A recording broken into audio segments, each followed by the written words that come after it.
Hello children, today's lesson is lesson number 18 waste water story. Children, घर में हम जो भी पानी यूज़ करते हैं, जितना भी यूज़ करते हैं, क्या वो क्लीन होता है?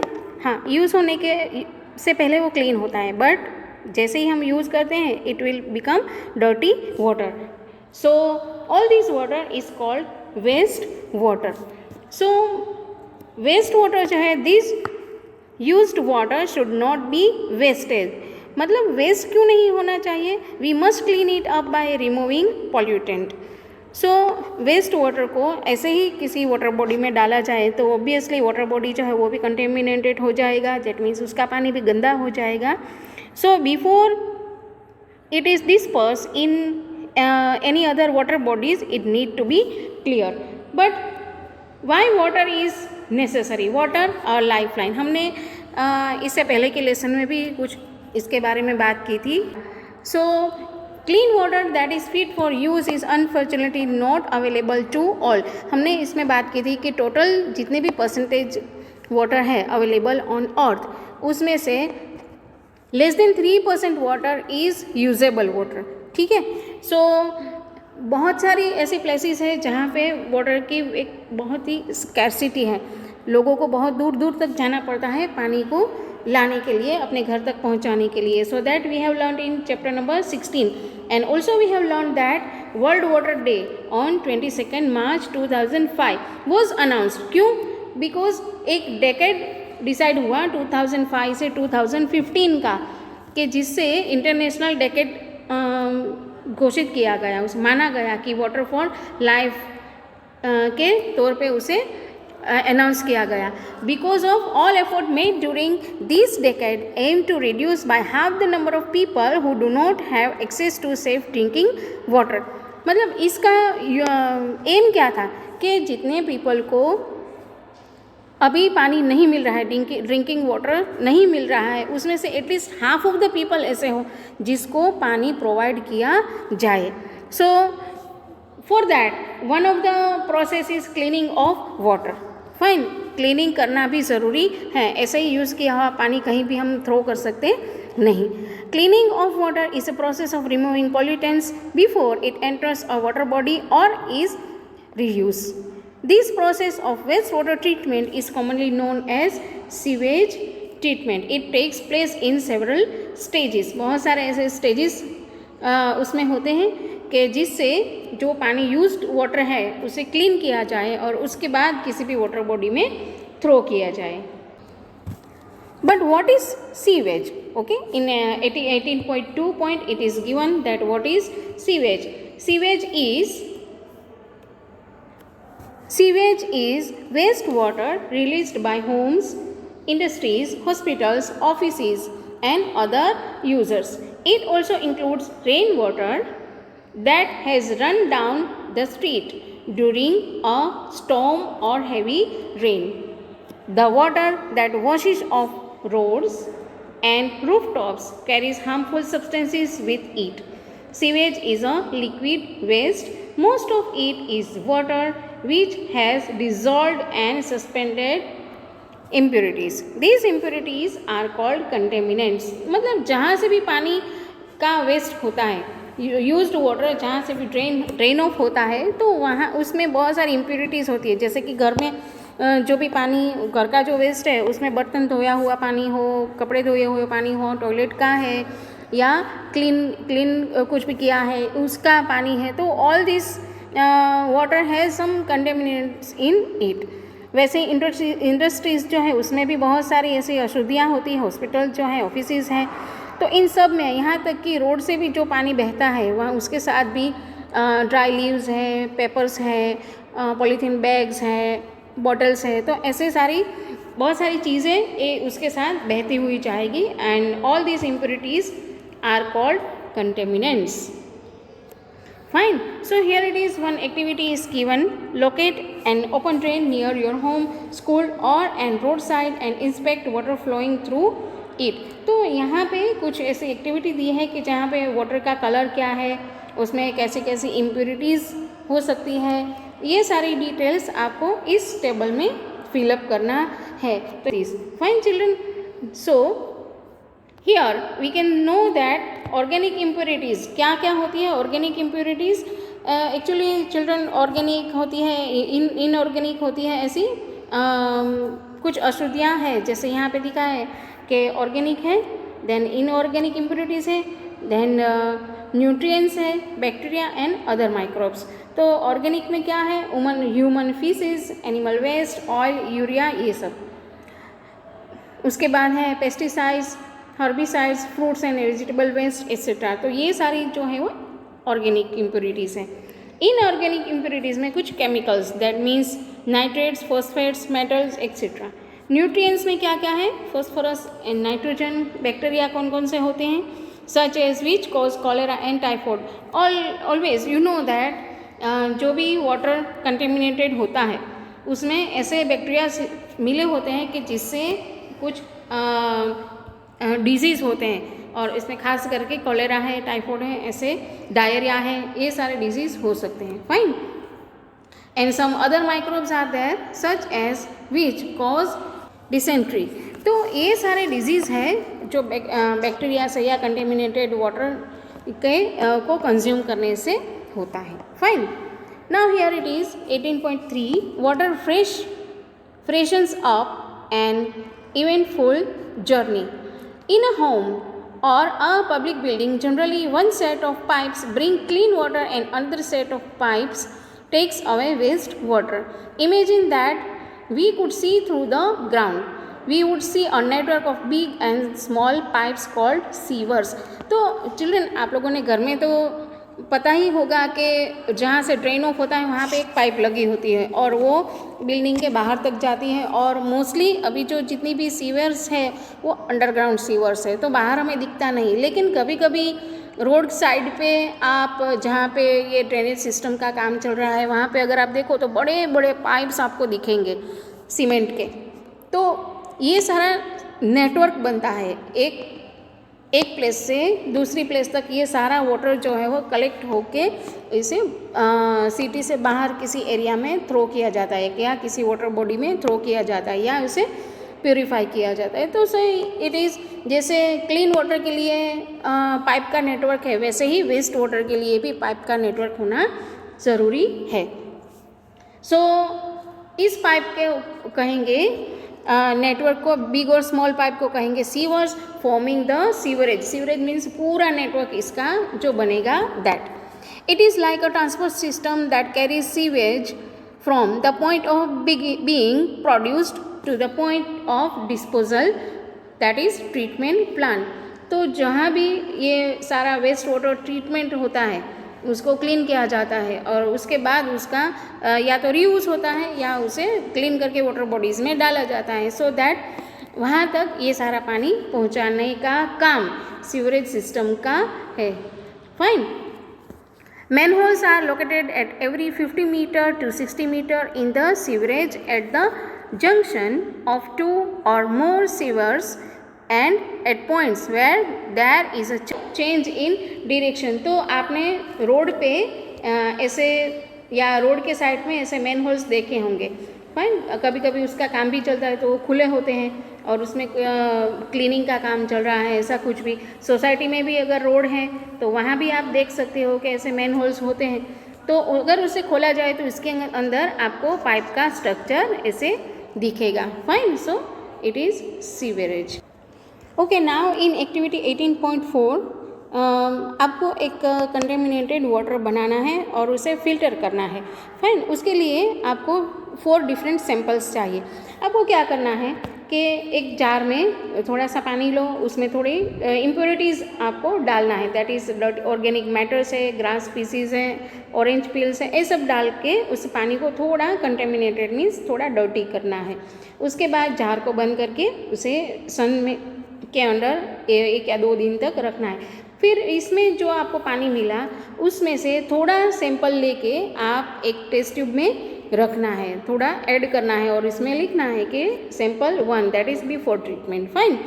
उसमें से बाकी जो बचा उसमें एरेशन प्रोसेस होती है। एरेशन प्रोसेस करनी है, दैट मीन्स एक्वेरियम में जो बबल्स आते हैं ना वैसा कुछ करना है, तो उसमें ऑक्सीजन ऐड करना है। अगर आपके पास एरेटर नहीं है तो कोई बात नहीं, आप मिक्सचर है या हैंड ब्लेंडर है या स्टरर है, इससे कर सकते हो, but for that you have to use it more than one time. Fine, उसमें से भी थोड़ा सैंपल लेके दूसरा एक हेडिंग दो, that is aeration. After aeration sample 2। अब एरेशन होने के बाद आपको इस वाटर को फिल्टर करना है, जो सैंपल बचा उसमें से। तो फिल्टरिंग प्रोसेस आपको पता है कि आप फिल्टर पेपर लो और कौन शेप बनाओ, फिर फिल्टर से उसे छान लो। तो ये थर्ड सैंपल आपका मिला फिल्ट्रेशन के बाद का। ओके, और लास्ट में आपको क्या करना है, जो एक और मिलेगा आपको, उसमें क्लोरीन टेबलेट ऐड करनी है, that means chlorinated. Fine, so small piece of chlorine tablet. Chlorine tablet है, ओजोन है, तो ये ऐसे हैं केमिकल्स हैं जो वाटर को फिल्टर करने के लिए या प्योरीफाई करने के लिए यूज़ होते हैं। तो ये सब आपको इतना थोड़ा सा करना है, और but be very careful that do not taste, just आपको देखना है, और देख के ही आपको कुछ ऐसे सिंपल से क्वेश्चन है उसके आंसर्स पता करने हैं। Okay children, it is very easy, just read it and think about the answer. Fine, now the next one is waste water treatment plant. But before I explain, I want to show you one video regarding this. Just watch it.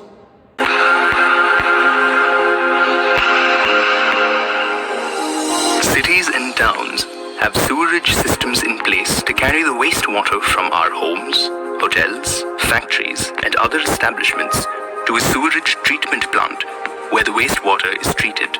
It is then deemed safe to release into other water sources. The treatment of wastewater goes through different stages. Wastewater is treated to remove the physical, chemical and biological contaminants present in it through various processes. The pre-treatment process involves the sewage being sent through grids or vertical bars that can remove large solid substances like metal cans, paper and plastic materials. In primary treatment process, the sewage flows through the grid chamber very slowly so that the sand, pebbles and soil settle down at the bottom. The sewage flows into the settling tank or sedimentation tank, where the solid wastes like feces are allowed to settle down. Wastes such as soaps, oils and grease rise to the top of the wastewater. The waste material that settles down at the bottom is called the sludge, and the floatable material is called the scum. Scum is then removed using a skimmer, and sludge is removed with a scraper every few days. The water that is left out is called the clarified water. In the secondary treatment process, biological or organic wastes are removed. It is a biological process. This is done by transferring the clarified water into an aeration tank, where air blowers bubble air, which helps the aerobic bacteria to grow and feed on the organic contaminants such as food waste, feces and other organisms. The mixture then flows from the aeration tank into the clarifier, where activated sludge settles out by gravity. The activated sludge so produced along with the sludge produced in the primary process is transferred to the digester, where it is decomposed by anaerobic bacteria. Biogas is produced in this process, which can be used as fuel or can be used to produce electricity. The activated sludge is then left in the sand drying beds. Some quantity of water in the activated sludge evaporates and the remaining quantity drains through the sand beds. This leaves behind the remaining dried sludge, which can be used for making fertilizers or compost. In the tertiary treatment process, the leftover wastewater is treated with chlorine to remove the phosphorus compounds, nitrogen compounds and bacteria. It is a chemical process. Chlorine tablets are added to kill the germs. This process is called chlorination. Then this water is let off into the water bodies. So children, as we saw in this video, wastewater treatment That means it involves physical, chemical and biological process which remove physical, chemical and biological matter that contaminates the waste water. So finally, after completion of this process, water can be disinfected or it will be clarified.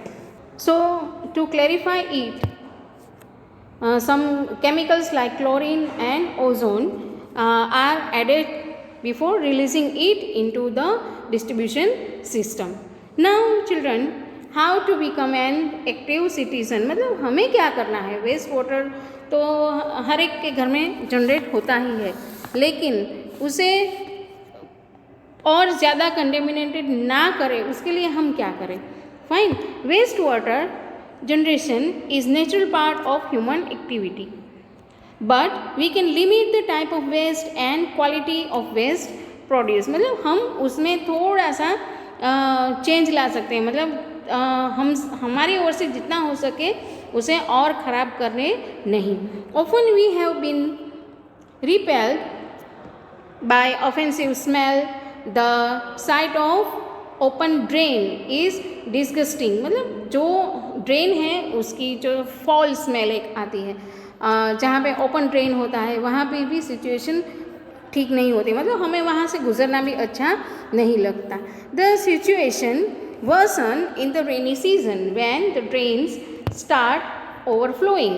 तो ये कई बार होता है कि drain जो है ना वो ओवरफ्लो होने लगती है, और रीज़न ये होता है कि कई बार तो घर के आसपास जो बारिश का पानी है उसके साथ ये ड्रेन का, सीवर का भी पानी ऐड हो जाता है, मिक्सड अप हो जाता है. Fine. So we have to wade through the mud pools in the roads. Most unhygienic and unsanitary conditions prevail. Flies, mosquitoes and other insects breed in it. तो जहाँ पे भी खास करके बारिश के सीज़न में जहाँ पे भी पानी भरा हुआ होता है, ऐसे मडी पडल जैसा, मड पूल्स, सो वहाँ पे भी फ्लाइज़ है, मॉस्किटोज़ हैं, कुछ दूसरे इंसेक्ट्स हैं, उसकी ब्रीडिंग होती है और उस सीज़न में इन सब का ग्रोथ ज़्यादा होता है and that is harmful for our health. You can be an enlightened citizen and approach the municipality or the gram panchayat. Insist that the open drains be covered. If the sewage of any particular house makes the neighborhood dirty, you should request them to be more considerate about your others' health. तो ऐसा कभी हुआ कि अगर sewage खुला है या man whole ठीक से बंद नहीं है तो इट इज़ वेरी हार्मफुल और डेंजरस ऑल्सो. कभी कभी पता नहीं रहता कि बहुत सारा बारिश आती है तो पता नहीं रहता कि कहाँ पे मैन होल है, कहाँ पे भी वो खुल गया है. तो कई बार ऐसे इंसिडेंट्स बनते हैं कि जिसमें कोई गिर भी जाता है. सो ये ना हो, इसलिए अगर हमें हमारे नॉलेज में ऐसा भी कुछ भी आए तो हम म्यूनिसिपालिटी को या अपने शहर में जो भी है ग्राम पंचायत, उसे ग्राम पंचायत है या म्यूनिसिपालिटी है तो उसे इसके बारे में इन्फॉर्म करें. Now here it is 18.5 better house keeping practice. तो हम घर में हम इसकी कैसे प्रैक्टिस रखें, घर में हम क्या करें कि जिससे सीवर जो है वो ख़राब ना हो और उसमें ज़्यादा कंटेमिनेंट्स ऐड ना हो. One of the ways to minimise or eliminate waste and pollutants at their source is to see that you are releasing down the drain. तो जो pollutants है उसे पानी के अलावा कुछ भी उसमें ड्रेन में ना जाए उसकी हमें ट्राई करनी है. Cooking oil and fats should not be thrown down the drain. They can harden and block the pipes. In an open drain, the fats clog and soil pores, reducing its effectiveness in filtering water. Throw oil and fats in the dustbin. तो ख़ास करके kitchen waste में oil है, fat है, ऐसी चीज़ें होती हैं तो वो हमें डायरेक्टली जो लेफ़्ट ओवर फूड कभी थोड़ा बचता है तो वो ड्रेन ऑफ ना करें बट उसे डस्टबिन में डाला जाए. Chemicals like paint, solvents insecticides, motor oil, medicines may kill microbes that help purify water, so do not throw them down the drain. तो ऐसी सारी चीज़ें भी हमें ड्रेन ऑफ करनी नहीं है. Used tea leaves, solid food remains, soft toys, cotton, sanitary towels, etc. should also be thrown in the dustbin. So obviously children, ये तो सारी हमारी हैबिट्स है ही. ये सारी ऐसी चीज़ें हैं जो हम कभी ड्रेन में डायरेक्ट डालते नहीं, लेकिन अलग एक डस्टबिन रखते हैं और उसमें ये सारी चीज़ें डालते हैं. So it will help to prevent it. These waste clog the drains. They do not allow free flow of oxygen. This hampers the degradation process. तो अगर ऐसी सारी इम्प्योरिटीज़ इसमें डालेंगे तो ऑब्वियसली जो पाइप है वो चॉकअप हो जाएगा, जो वाटर का फ्लो है वो थोड़ा रुक जाएगा. मतलब जितना फ्लोलेसली वो जाना चाहिए उतना जाएगा नहीं. और रीज़न ये आता है कि फ्री फ्लो ऑफ ऑक्सीजन भी उसमें रहेगा नहीं. So, in next point it is given sanitation and disease. Poor sanitation and contaminated drinking water is the cause of a large number of disease. तो sanitation है, हाइजेनिक कंडीशन में हम रहना पसंद करते हैं. अगर ऐसा नहीं हुआ तो सबसे बड़ा तो एक नंबर ऑफ डिजीज़, हम बीमार पड़ेंगे.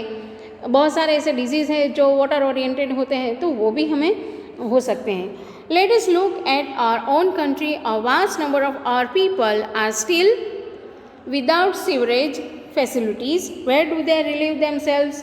So, सीवरेज सिस्टम बहुत से ऐसे घर हैं जहाँ पे नहीं है, तो कहीं आसपास से ऐसे ये सारे इम्प्योरिटीज़ जो डालते हैं, सो ऑब्वियसली अपने आसपास का घर का एरिया भी उससे ख़राब हो सकेगा. A very large fraction of our people defecates in the open, on dry riverbeds, on railway tracks, near fields, and many a time directly in water. So, untreated human excreta is a health hazard. It may cause water pollution and soil pollution. Both the surface water and groundwater get polluted. Groundwater is a source of water for wells, tube wells, springs and many rivers, as you learned in chapter 16. तो children जो open में डिफिकेट्स करना, मतलब open में excretion process करना या open में toilet जाना, सो it will affect the environment, not only the upper portion of the soil, that means the top layer of the soil, but ये bottom layer को भी या ground layer को भी affect करता है. या water bodies आसपास में है उसमें भी उसकी impurities जो है वो mixed up होती है. तो और ऐसा पानी अगर कोई यूज़ करेगा then definitely उसे भी water disease होने का खतरा है. So इसीलिए गवर्नमेंट बहुत सारे अपने खर्चे पे गवर्नमेंट ऐसे टॉयलेट्स हर एक को जिसके घर में टॉयलेट्स की फैसिलिटी नहीं है उसे गवर्नमेंट बना के देती है, ताकि लोग जो है वो खुले में जाना छोड़ दें और अपना सराउंडिंग्स जो है वो क्लीन रहे. Thus it becomes the most common route for waterborne disease. They include cholera, typhoid, polio, meningitis, hepatitis and dysentery. तो ये सारे ऐसे डिजीज़ हैं जो वाटर कोज से होते हैं, मतलब वाटर से, पॉल्यूटेड वाटर से ये सारे डिजीज़ होते हैं. अगर हम थोड़ी सी सावधानी रखें तो इन सब से हम बच सकते हैं. Now 18.7 alternative arrangement for sewage disposal. क्या होगा अगर सीवेज नहीं है तो हम इसका और कौन सा तरीका है जिससे इसका डिस्पोजल कर सकें. To improve sanitation, low cost on-site sewage disposal system are being encouraged. Examples are septic tanks, chemical toilets, composting pits, etc. तो ऐसे भी टैंक्स का यूज़ कर सकते हैं. और केमिकल टॉयलेट्स, ये जो केमिकल टॉयलेट्स है वो ऐसे होते हैं कि जहाँ पे केमिकल वेस्ट जो है वो उसे उसमें से मैन्यूर या कंपोस्ट वो बना सकते हैं. तो ऐसी अल्टरनेटिव्स हम यूज़ कर सकते हैं. Septic tanks are suitable for places where there is no sewage system. For hospitals, isolated buildings or a cluster of 4 to 5 houses. Some organizations offer hygienic on-site human waste disposal technology. These toilets do not require scavenging. Excreta from the toilet seats flow through covered drains into a biogas plant. The biogas produced is used as a source of energy. तो इस system में ये होगा कि जो toilet से वो सारा उसे क्लीन करना नहीं है, मतलब बायोगैस प्लांट से ही सीधा बायोगैस प्लांट में ये सीधा पहुँचेगा और वहाँ से बायोगैस का प्रोडक्शन होगा. Now sanitation at public places. Public place पे हम सैनिटेशन कैसे करें, हाइजेनिक कैसे रखें. In our country fairs are organise periodically. ये तो हमने बहुत बार देखा है कि हर बार कोई किसी ओकेशन पे बड़े बड़े फेयर्स लगते हैं. A large number of people participate in them. In the same way railway stations, bus depots, airports, hospitals are very busy places. Thousands of people visit them daily. Large amount of waste is generated here. It must be disposed of properly, otherwise epidemics could break out. मतलब अगर उसे hygiene नहीं रखा गया तो बड़ी महामारी फैल सकती है, मतलब बहुत सारा ऐसे डिजीज़ फैल सकते हैं कि उसे कंट्रोल करना मुश्किल हो जाता है. The government has laid down certain standards of sanitation, but unfortunately they are not strictly enforced. अभी भी हमें पता है कि जैसे पब्लिक प्लेसेस है वहाँ पे हाइजीनिक कंडीशन वर्स्ट है, मतलब बहुत ही ख़राब है. जहाँ के पब्लिक टॉयलेट्स को यूज़ करना ये बड़ा मुश्किल काम है. मतलब ये वहाँ का जो स्टैंडर्ड है वो जितना होना चाहिए उतना अच्छे से मेंटेन होता नहीं. However, all of us can contribute in maintaining sanitation at public places. We should not scatter litter anywhere. If there is no dustbin inside, we should carry the litter home and throw it in the dustbin. तो हमारी भी कुछ responsibility है कि जैसे अगर कहीं हम बाहर जाएं और कहीं भी डस्टबिन नहीं है, यहाँ वहाँ कुछ भी कचरा फेंकने से पहले हमें देखना है डस्टबिन है तो उसमें डालो, अगर डस्टबिन नहीं है तो कोई बात नहीं. ये जो हमारे पास जो कचरा है, फॉर एग्जांपल रैपर्स है या बॉटल्स है, जो भी है, तो उसे घर लेके आए और प्रॉपरली डस्टबिन में इसे थ्रो करें. Now conclusion. इस लेसन से हमें क्या पता चला? Fine. So we all have role to play in keeping our environment clean and healthy. You must realize your responsibility in maintaining the water sources in a healthy state. Adopting good sanitation practices should be our way of life. As an agent of change, your individual initiative will make a great difference. Influence others with your energy, ideas and optimism. तो ये कैसे clean रखना है, it is in our hand. हम अपने से शुरुआत करें तो definitely others also will start to follow. ये कभी नहीं सोचे कि हमारे अकेले से क्या होगा, but everything should be start in the किसी को भी तो ये शुरू करना ही है. Lot can be done if people work together. There is great power in collective action. मतलब जितना हम एक से शुरू करें तो ऑब्वियसली वन बाय वन बहुत सारे लोग एक दूसरे से जुड़ते जाएंगे और ये क्लीनलीनेस जो है इसकी अवेयरनेस सबको आती रहेगी. So one quotation is given. Mahatma Gandhi said, "No one need to wait for anyone else to adopt a human and enlightened course of action." हमें किसी की भी ज़रूरत नहीं है, हमें खुद को ही जो भी काम करना है वो खुद से ही करना है. That's it, children. Thank you. Bye bye.